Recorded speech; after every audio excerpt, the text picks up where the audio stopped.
आदिवासी संस्कृती भारताची सर्वात जुना नैसर्गिक आणि अविभाज्य घटक आहे। भारतीय संस्कृतीमध्ये आपल्याला विविधतेत एकता दिसते। या विविधतेमध्ये आदिवासी संस्कृतीचा फार मोठा वाटा आहे। आदिवासी संस्कृती सर्वात जुनी संस्कृती आहे। तर हा आदिवासी समाज भारताचा मूळ रहिवासी मानला जातो। आदिवासी संस्कृतीच्या परंपरा, कला, जीवनशैली या हजारो वर्षापासून जशाच्या तशा चालत आलेले, त्यात काही बदल झालेला नाही। भारतीय संस्कृती आपल्याला आपल्या संस्कृतीचा आदर करायला शिकवते, निसर्गाचे रक्षण करायला शिकवते। आदिवासी संस्कृती निसर्गालाच आपले आई वडील मानते। त्यांची मुख्य शिकवण म्हणजे निसर्गाचे संरक्षण करणे ही आहे। अशा या आदिवासी संस्कृतीमध्ये एका महान समाज क्रांतिकारकाचा जन्म झाला आणि त्याचे नाव होते बिरसा मुंडा। तर अशा या बिरसा मुंडाची आज दिनांक 15 नोव्हेंबर या दिवशी आपण 150वी जयंती साजरी करीत आहोत। तर सर्वप्रथम सर्व भारतीयांना जयंतीच्या हार्दिक शुभेच्छा। तर खूप वर्षापूर्वी झारखंडच्या हिरव्यागार डोंगरामध्ये उली हातू नावाच्या एका छोट्याशा खेडेगावामध्ये एका गरीब कुटुंबामध्ये 15 नोव्हेंबर 1875 या दिवशीचे नाव कर्मी यादव आणि वडिलाचे नाव सुगना मुंडा असे होते। त्यांचे आई वडील खूप गरीब होते, परंतु मनाने खूप श्रीमंत होते। त्यांनी बिरसा मुंडाला बालपणापासूनच प्रेम, कष्ट, निसर्ग याची शिकवण दिली। बालपणापासूनच बिरसा मुंडा कष्टाळू, धाडसी, चप्पळ आणि न्यायप्रिय होते। ते लहानचे मोठे निसर्गातच झाले। ते निसर्गाशी गप्पा गोष्टी करीत जणू काही ते सर्व निसर्ग त्यांचा मित्र होता। लहानपणापासूनच त्यांच्या डोळ्यात अशी वेगळी चमक दिसायची आणि सर्व लोक त्यांना म्हणायचे, हा मुलगा काहीतरी वेगळाच आहे, हा मोठे होऊन नक्की काहीतरी वेगळे कार्य करेल। आणि बिरसा मुंडा जसजसे मोठे होत गेले तसतसे त्यांच्या समोर एकच गोष्ट दिसत होती की ब्रिटिश सरकार आदिवासी समाजाची जमीन हक्क हिसकावत होते।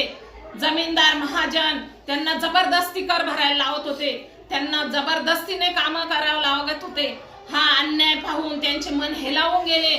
त्यांच्या मनामध्ये क्रांतीची ज्वाला पेटली आणि त्यांनी गावोगाव हिंडून सर्व आदिवासी समाज बांधवाला एकत्र केले। त्यांना त्यांच्या हक्काची जाणीव करून दिली आणि सांगितले, आपणच आपले हक्क वाचवूया। या ब्रिटिशांच्या अन्याय अत्याचाराविरुद्ध आपण प्रतिकार करूया। सर्वप्रथम समाज क्रांतिकारक होता ब्रिटिशाच्या विरोधात आवाज उठवणारा, तो म्हणजे बिरसा मुंडा।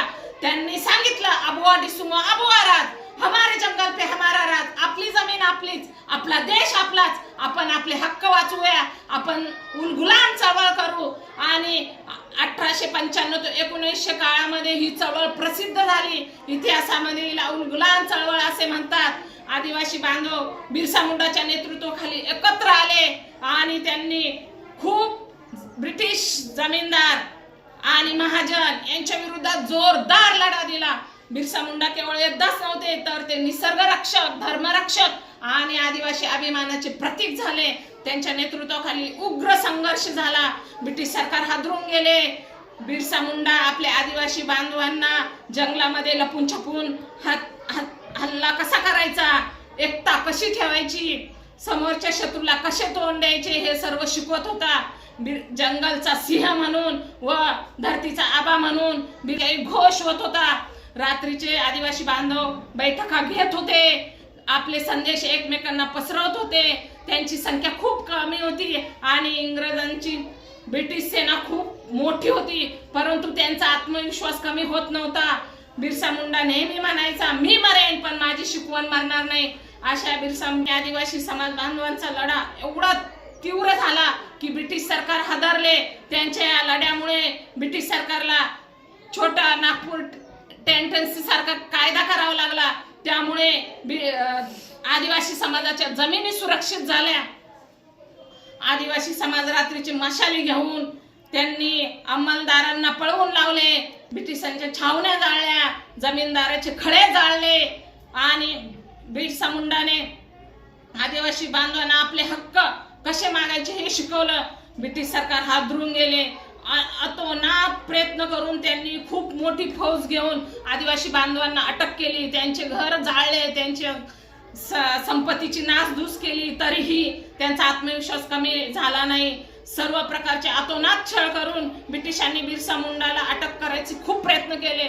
त्यांनी खूप डाव खेळले आणि बिरसा मुंडावर 500 रुपयाचं बक्षीस ठेवलं, तरीही बिरसा मुंडा घाबरला नाही. अखेर शेवटी 1900 साली अनेक डाव खेळून ब्रिटिश सरकारांनी बिरसा मुंडाला अटक केली, त्याला जेलमध्ये टाकले.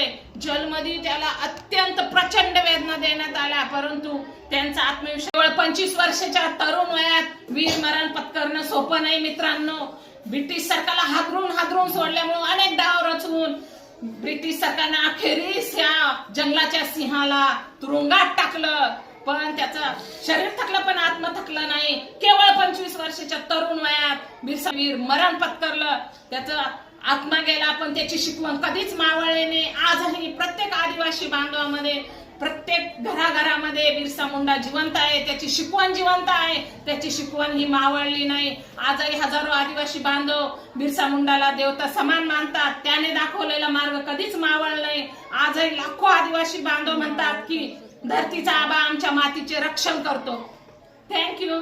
व्हिडिओ आवडल्यास नक्कीच लाईक करा, शेअर करा आणि नक्कीच कमेंट करा.